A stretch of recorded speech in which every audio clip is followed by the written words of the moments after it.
Wala kang accepting mistake. Diyan ba sa inyong mga puso ang ginatawag ng love? Wala. So, accepting mistake and humbleness is a sign of love which pinipili mo na mayan sa imo kaugalingon. It's the good things to love the Lord. It's the good things to serve the Lord. And it's the good things to praise the Lord. And it's a wonderful life to live in our Lord forever. Isa ka mainit na adlaw para sa mga katawhan sa Diyos. Kung ano kainit ang ating panahon ng pamagyan kaniya, angay natin pasalamatan tungod kay nakashare kita sa kainit na nabagyagan ni Jesus samtang kanagin tayo sa Diyos. Hindi basta-basta ang kainit kakasakit ni Jesus na nabagyagan.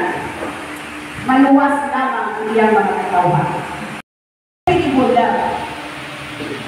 Bakit kita ma-unsurable, hindi natin matungkat, hindi masukol.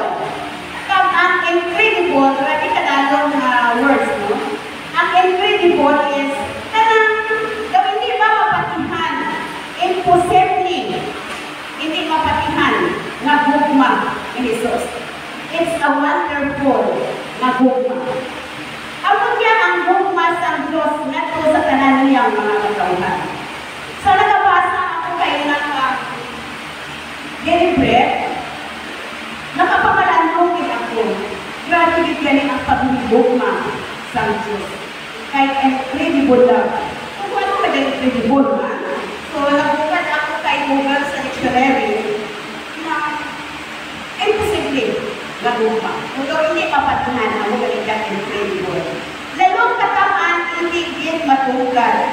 That's why, ginpadala si Jesus na umpisan, ginbitay sa cross at antos para lang maluwas ang kananiyang katawhan, appeal ng talito. Second point, mercy and grace. Ang atong Diyos puno sa kanukoy kagrasya. Gani ang kaluwasan na ginpreparar o iandam niya bukas para sa tanan. Wagtinik ang kaluwasan. Regalo sa Diyos sa tanan ng mga may pagtuo at tanan sa tanan na nagapati kay Jesus. Regardless, kung anuman ang mga sala na nanghimo, kung anuman ang struggles natin sa atong kinabuhi, ang importante, dawat nimo ang imong sala, kag mahinultunon ikaw nga nagapangayo sang pasayo sa Diyos, yara ang pagkaubos sa atong kaugalingon. Magkinabuhi kita sumay sa kamutuan sa Diyos, himuon naton ang Diyos na sentro sa atong kinabuhi. Kang magsulod lamang kita sa kabubuton sa atong Diyos, hindi sa atong kabubuton. Magkinabuhi sumala sa grasya sang Diyos na atong nadawat, kag magpamalandong kanunay sa gugma kag pagpasigurit sa atong Ginoo. Ikatatlo, promise. Promisa. Ang pulong ni Jesus na nagapuan, kaya dayon kaimaw ikaw sa paraiso. Isa hindi ka promisa sa Diyos sa tanan niyang katawhan. Nga kung hugot ang atong pagtuo kay Jesus, sure git ang kaluwasan atong maangkon. Kapatayan ang gihapon ini nga hindi na kita mabuhat pa kung saan mo naton nakaimaw si Jesus. Kundi dayon-dayon sa atong kamatayon, kaimaw naton ang atong Ginoo. May duha lamang puntos ang angay naton pamalandungan karon. Una, sa versikulo 26 na nabuon, babae, yari, ang tingong alam. Kung sa English pa, woman, behold your son. Ano man ang ibig sabihin ni Jesus sa anong pagbuon na babae, yari, ang tingong alam. Ipon dyan ni Ginoong Jesus, i-explain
tao, no?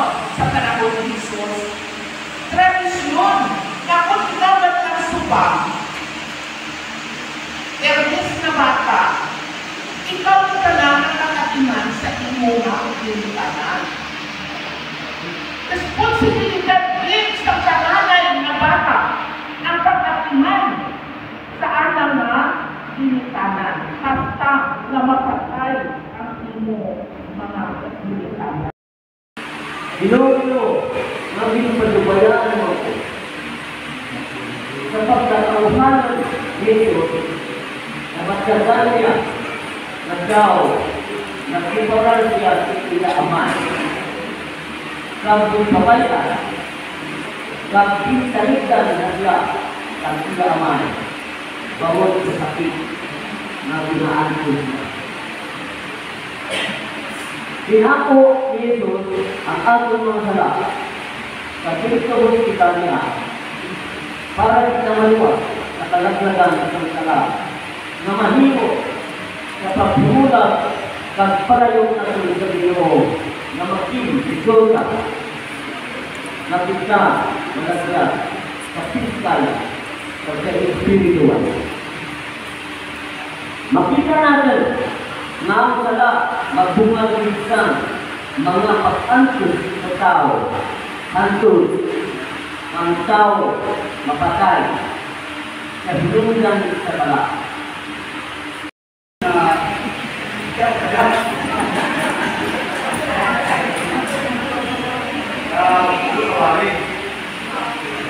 Pero sa anak ng Ginoo, mayroon dito na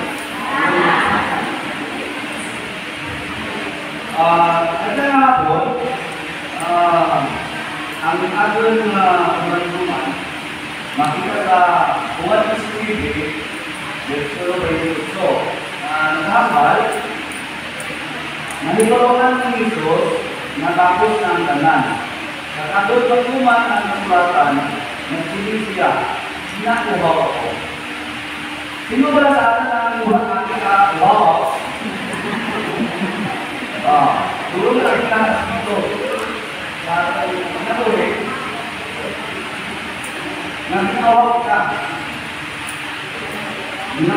sa inong Judya, tinawag ka sa inyong asawa, tinawag ka sa pamilya, sa amigo, sa ating simbahan.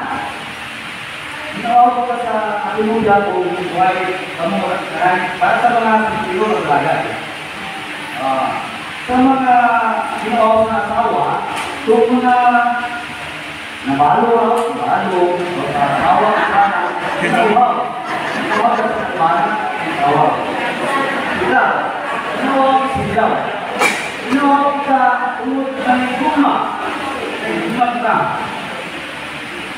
Ang ating pamangkin na dyan, ginawa kita sa talan ng ito. Sa ating pamilya, nubya, asawa, dito, sa mga mga simbahan. Ginawa kita sa ating pamilya kung bakit namin ito hindi o talaga. Pero mapili mo kita kung balik ng gayot mong nabuhat. May mamalik ka na mo, may masalat ka. Siyempre, mapili mo na daw hindi mo bangga. Pero, ampo, sa mo, kay tanan may katapusan. Malupay kita, natapos ng tanan, kay makaimaw ko na aking mga amigo, makaimaw ko na aking pamilya, makaimaw ko na aking asawa, makaimaw ko na aking siya, pero sa unay, makaimaw mo ang mumudla, puso na liwagaw. Makaimaw mo ang mga kaimaw mo sa simbahanan, kaya magkakaroon ka na natapos doon ang imong pagkakot. Nagambag ang Ginoo na ginagawa ako.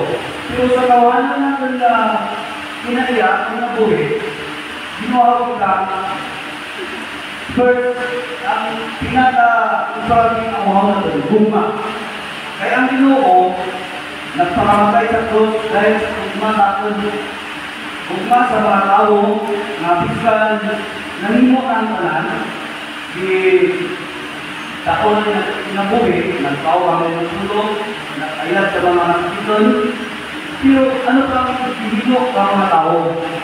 Di pabayaan siya, di sa ritual siya. So ano pala sa bahul ang tugma ang Ginoo sa atin?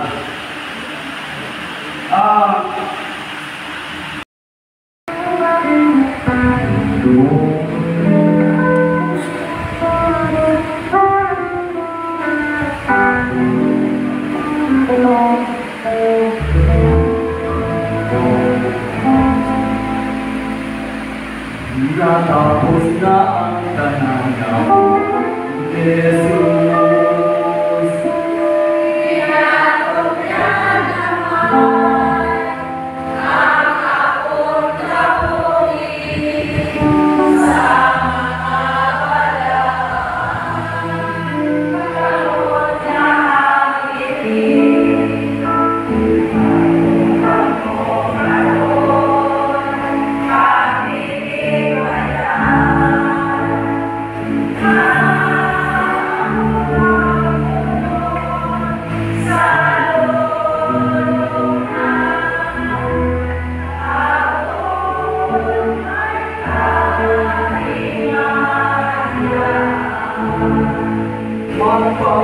Magpasalamat sa Yesu Cristo.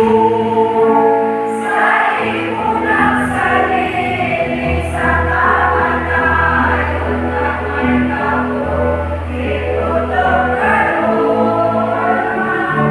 sa ikaw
Natapos na ang tahanan ng Jesus.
Nakalubog na ako ng taggaw. O, tinawag ko ito kung ilubog na lang daw na siya.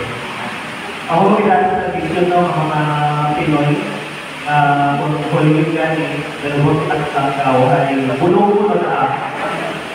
So, puno-puno siguro ay ako na ilan na ako ng datong libot na last year.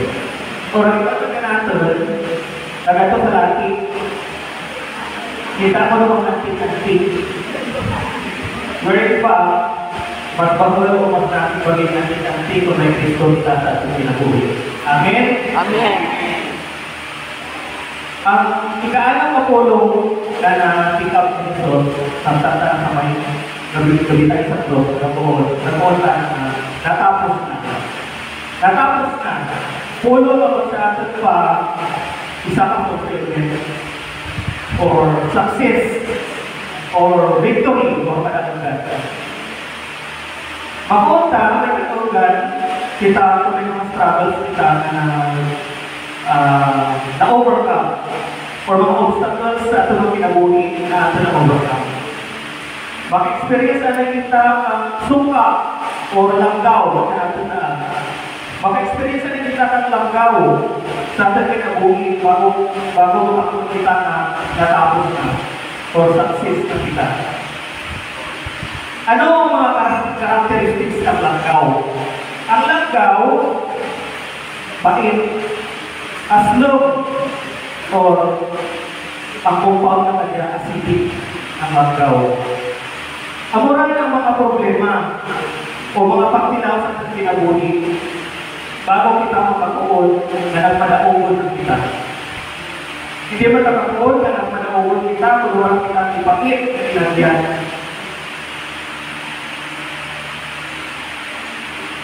Paras ka natin ng mga tao kung may mga hinimok kita ang mura o paringas sa mga estudyante na may mga projects o sa college na hinimok ang mga thesis ng class. O parehas ka sa mga nakagraduate ng mga estudyante. Once matapos, makakulong kita na natapos ng gift. While makakulong kita natapos ng gift, grabe ang sakripisyo natin.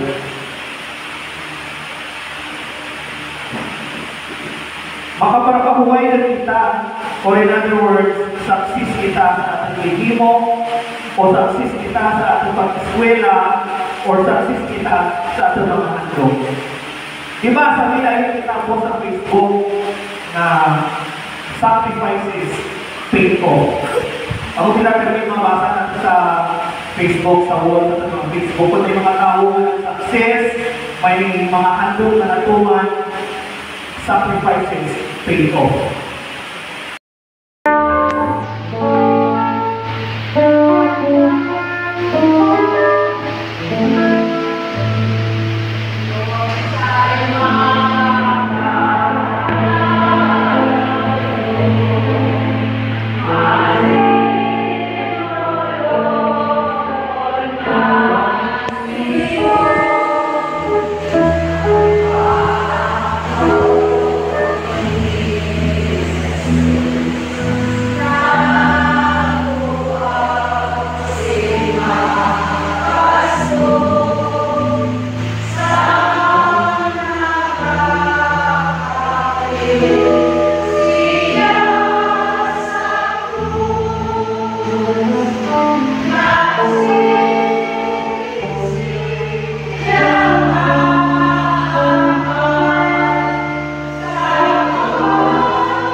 pagtulong sa ating mga Jesus dito sa ibabaw sa cross na ini sila tanan na abis sa training sa pagwali nagdaan nalan sila sa practical pero isa lang tayo sa sila sa laban ng inyong katawan. Ang mga nagsabi na ating pamatian gikan sa banal na kasulatan at sa pagbaba sa ating mga kaisunan. Bintana na sabihin, balat ka natin ang kadako sa gugma sa Diyos. Sa aton, gikan sa aton ng kasasala. Abot na kita, makaampo sa kaliwasan. Diretso ko, ikapitong puno ang akong iba't-bat na nagkakuon sa iyong mga kamot amay itigan ko ang aking espiritu. Sa katapusan na yuso sa kinabuhi ni Jesus, may dako kaming sabi at iya puno at bunga. Ini nga puno na nakapatayag ng ating isya. Kundi puno sa himpit na pagtuo, sa himpit na pagsalig na kadauban, sa mga pag-antos, sa tunga sa mga kasakit, sa tunga sa kahintan sa kamatayan. Si Jesus nagtugyan sa Espiritu sa langit ng mga ama, na nagtugro sa atin sa hanggang na reksyon at tuloy. Nakita na mga magtutuo. Hinuon natin siya na inherently. Madami mga practice or practice sa pagtalugyan ni Jesus kamot sa labing namin. Kaya gusto natin karoon na maghatag sa sermon, pinaagi sa mga litra. Practice sa pagtalugyan ni Jesus sa labing na amay sa iyang Espiritu. Ako natin, nagpapadulong sa aton ang pagpalugan ni Jesus sa kamot sa nakito ng amay. Nagpapadayag sa iya, pagsalit of Christ. Jesus places His Spirit into the safest hands. Ibutan ni Jesus ang iyang Espiritu ato sa pinangang kaligtas o luwas na kamot sa kamay. Diba kita, bago kita magdakat, kung may katuan kita, kung may isa kita kondisyon na inuon, ibigin na